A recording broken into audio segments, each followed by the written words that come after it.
आज तक के इस पत्रकार जो पहले भी तिहाड़ जेल में करीब 2 हफ्ते बिता चुका है, कथित तौर पर वसूली को लेकर उसके खिलाफ शेड्यूल ट्राइब की धाराओं के अंतर्गत केस दर्ज किया गया है। क्यों?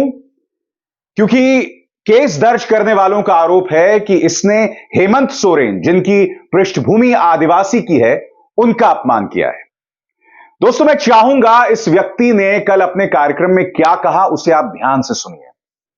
इसमें पता चलता है कि जब किसी गैर भाजपा नेता की बात आती है, तब गोदी मीडिया के तेवर किस तरह से हो जाते हैं। इसकी हिम्मत नहीं होगी इस तरह की शब्दावली किसी भाजपा के मुख्यमंत्री के लिए इस्तेमाल करने को लेकर, बिल्कुल हिम्मत नहीं होगी। मगर मैं चाहूंगा कि किस तरह की पूर्वाग्रह से ग्रस्त हैं ये गोदी मीडिया एंकर्स। इन्हें शर्म भी नहीं आती है कि ये लोग किस तरह से जाति सूचक शब्द कह देते हैं और इन्हें थोड़ी सी भी शर्म नहीं आती है। आप जानते हैं, जब इस तरह की शब्दावली, इस तरह की आपत्तिजनक बात कह रहा था, तब सामने खड़ी पापा की परी ने भी इसको नहीं सुधारा। इसलिए नहीं कहा कि आपको ऐसा नहीं कहना चाहिए क्योंकि यह आपत्तिजनक सुनाई दे रहा है। मैं चाहूंगा आप खुद सुने हेमंत सोरेन के बारे में इस तिहाड़ रिटर्न पत्रकार ने क्या कहा था। जैसे 30-40 साल पहले वो बतौर आदिवासी रहा करते थे, यानी कि जैसा कि 30-40 साल पहले एक व्यक्ति आदिवासी के तौर पर किसी जंगल में रहता था, वो हमेशा वैसा ही रहे। वो कभी भी किसी बंगले में ना रहे। कोई भी शेड्यूल कास्ट, कोई भी शेड्यूल ट्राइब, कोई भी पिछड़ी जाति का व्यक्ति सपना ना देखे किसी बड़े बंगले में रहने का।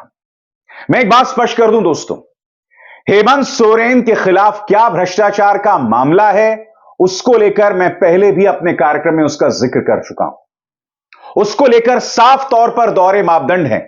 मगर यह बात जो ये पत्रकार कह रहा है ना, वो बहुत ही आपत्तिजनक है। मैं आपसे एक सवाल पूछना चाहता हूं, क्या ये पत्रकार कभी ऐसा कहेंगे कि जो मुख्यमंत्री आदित्यनाथ एक जमाने में गोरखनाथ मंदिर के मठ में थे, आज वो उत्तर प्रदेश शासन की चमक में एक बंगले में रह रहे हैं?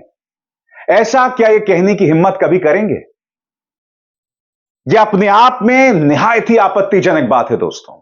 मगर यह मत सोचिएगा कि ऐसे पत्रकारों के खिलाफ अगर इनका गुनाह साबित भी हो जाता है तो कोई कार्रवाई भी होने वाली है नहीं।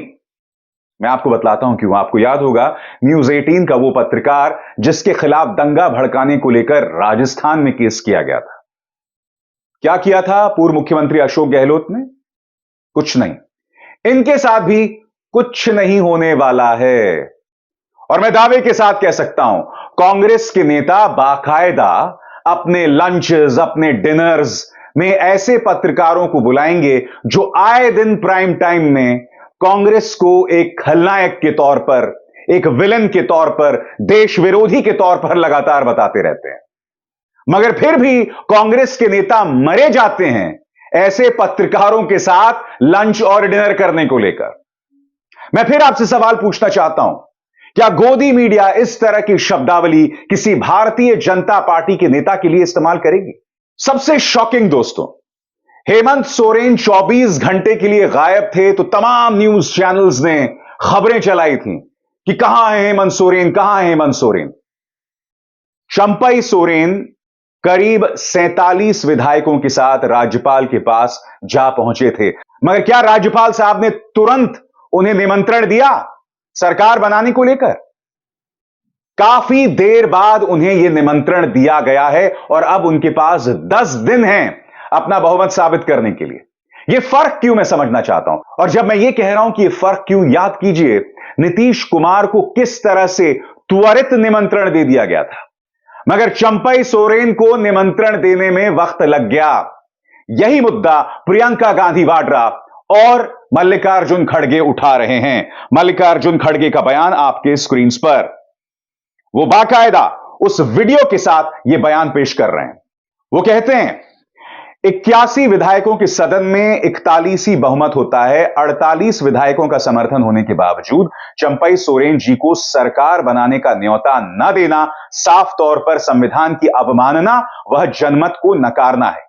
महामहिमों द्वारा भारतीय लोकतंत्र के ताबूत में एक एक करके कीलें ठोकी जा रही हैं। प्रियंका गांधी वाड्रा ने इस पर क्या कहा?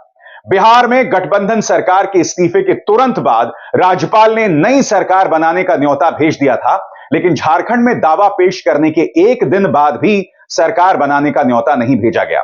पहले ईडी लगाकर मुख्यमंत्री को इस्तीफा देने पर मजबूर किया, उन्हें गिरफ्तार किया गया। अब खबरें हैं कि नई सरकार का गठन रोककर विधायकों को खरीदने की कोशिश की जा रही है। पहले बिहार, फिर चंडीगढ़, अब झारखंड। भाजपा हर राज्य में धनादेश के दम पर जनादेश को कुचल रही है।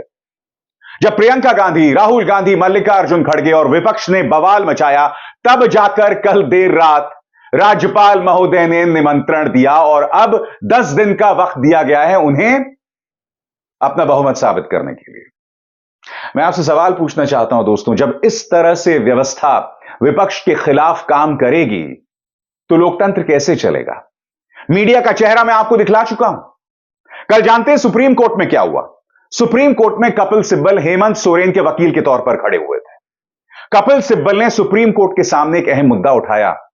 उन्होंने कहा कि माय लॉर्ड, एक एक करके विपक्ष के नेताओं को जेल में डाला जा रहा है, आपको तुरंत इस बात में हस्तक्षेप करना चाहिए। याद कीजिएगा दोस्तों, आज से कई महीनों पहले अभिषेक मनु सिंघवी सुप्रीम कोर्ट के सामने chief justice of India DY Chandrachud के सामने गए थे और उन्होंने यही अपील की थी कि जिस तरह से विपक्ष को गिरफ्तार किया जा रहा है, इस पर अंकुश लगाया जाए। उस वक्त आपको याद है चंद्रचूड़ साहब ने क्या कहा था? चंद्रचूड़ साहब ने कहा था कि हम एक ब्लैंकेट ऑर्डर जारी नहीं कर सकते, आप एक एक करके केस हमारे सामने लेकर आइए, हम उस पर कार्रवाई करेंगे। मगर फिर मनीष सिसोदिया का मामला आया था। आपको याद होगा, जिरह के दौरान सुप्रीम कोर्ट में जज साहब ने कहा था कि मनीष सिसोदिया को लेकर जो सबूत है वो 1 मिनट अदालत में नहीं टिक पाएगा। बावजूद इसके मनीष सिसोदिया की बेल को जज साहब ने रद्द कर दिया था। अब यह मामला सुप्रीम कोर्ट के सामने है। तो मैं आपसे बता रहा था कि जब यह बात कपिल सिब्बल ने सुप्रीम कोर्ट के सामने कही कि आपको त्वरित इस पर दखल देना चाहिए, तो सरकार की तरफ से जो नुमाइंदे हैं, सॉलिसिटर जनरल, उन्होंने कहा कोई जल्दबाजी की जरूरत नहीं है, पहले हाईकोर्ट में जाना चाहिए और वैसे भी सैकड़ों लोग जेल में हैं।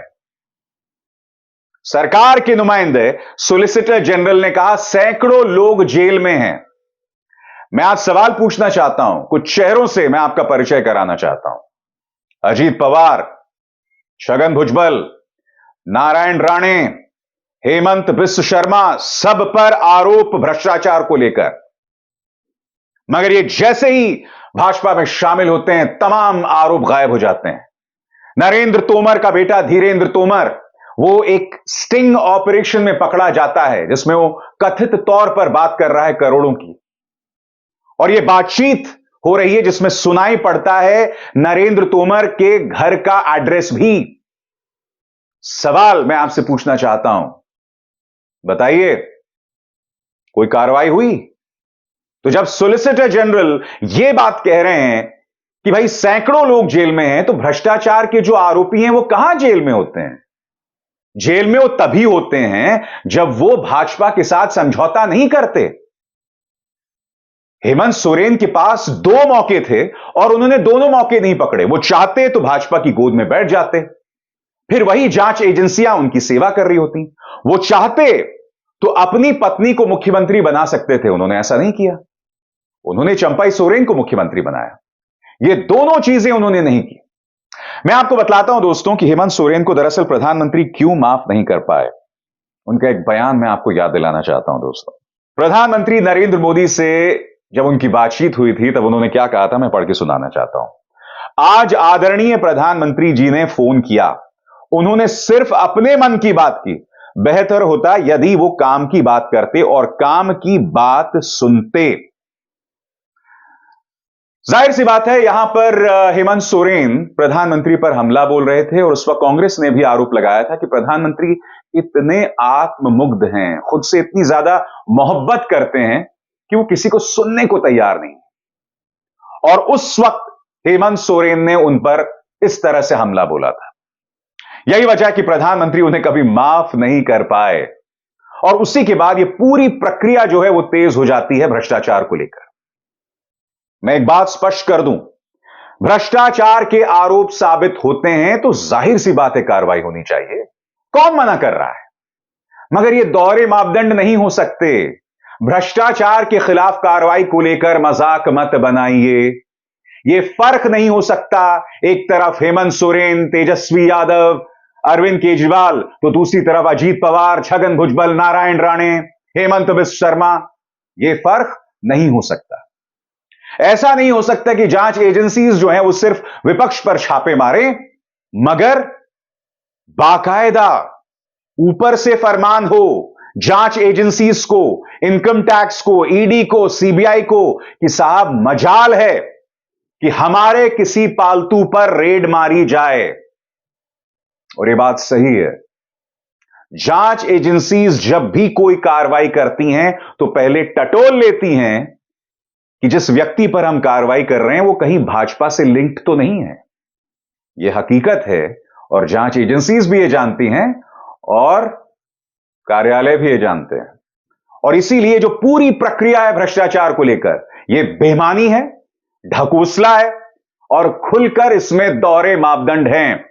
अगर भ्रष्टाचार हुआ है तो जाहिर सी बात है सजा मिलनी चाहिए, मगर दोहरे मापदंड नहीं हो सकते हैं। बीजेपी को तो भूल जाएं, मगर विपक्ष के बारे में पहले से ही प्रोपेगेंडा चलाया जाए, पहले ही उन्हें बदनाम किया जाए, जबकि उनका गुनाह साबित भी ना हुआ हो। गुनाह साबित कीजिए और जेल भेजिए।